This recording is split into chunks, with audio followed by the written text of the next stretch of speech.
Maine. It has a rich and vibrant history, filled with places and people we all recognize.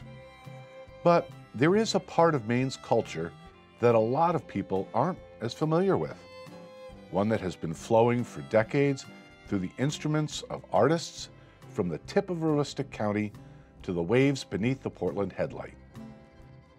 Country music. It's alive and well in Maine and reaching across generations to bring people together. When we're performing and we watch people hold hands or look at each other or put their arm around each other, for a little while we're performing, the cares and the worries are forgotten. If they start to dance in the aisles, it certainly upsets the ushers, but if people start to dance in the aisles, you know you've got them. The first national broadcast of country music did not take place in Nashville, Tennessee. It took place in Bangor, Maine on the WABI radio. Because we sing songs that have a meaning to people.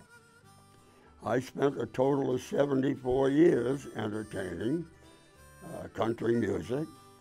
I've had groups, my first band way back in 1958.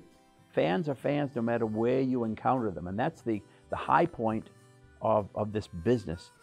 And it's just the audience and us, and it's a full circle. We send the music out, they send the love back, we send the music out, and for a little while, there are no worries or cares or concerns. That's one of the biggest things I notice about music.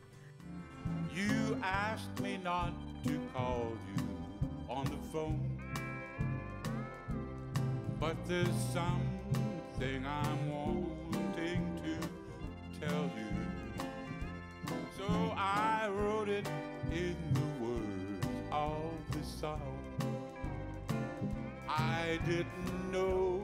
It's nothing short of magic to hear the talent come together with a vocal and to listen to the beautiful passing chords. It's a privilege for me to hear that. We see a lot of smiles, and as Jane mentioned, we see a lot of hand-holding and things like that. In those days, we could play music 5 and 6 nights a week. There were places, there were people that, along with me, that were friends of mine that were making a very good living. I didn't care what venue we played. We're always going to meet wonderful people that really loved what we did. And those fans loved the music so much that in 1978, a Hall of Fame was created to honor and share the memories of some of the best country music performers, not only in the state of Maine, but in the United States. With over 3,000 square feet filled with memorabilia and photos, the Hall honors the past and looks to the future of those who contribute to country music throughout Maine. And I think one of the most important things is to try to preserve that 100-year legacy of those that came before us for the generations to follow. It really represents an awful lot of people that have either been professional, full-time musicians, or at least semi-professional. We played until I was 80 years old, and that's 10 years ago. So I've been there a long time. That's probably why they got me in the Hall of Fame. I was able to stick around so long. And to spend those 74 years entertaining country music, which is the soul of American music in this country. Some of the legends here are my inspiration. But this museum represents people that have done a range of that. A lot of people that have been inducted into our Hall of Fame have had full-time jobs for a full career, 20, 30, 40 years of a career. Another great honor, certainly, and to be able to, I've worked most of my life trying to bring piano to the forefront. T for Texas, T for Tennessee. T for Texas, T for Tennessee. T for Thelma, the girl that made a wreck out of me. But I can tell when I'm reaching people with the music because they relate to that too. Either some experience they've had or a relationship they've had. And we see that in our audience, and that's very rewarding for us.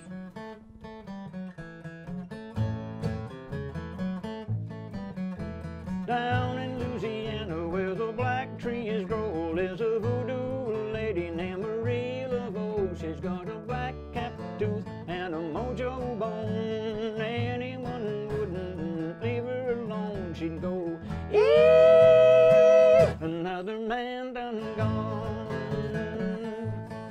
In the old days, they had the honky-tonks.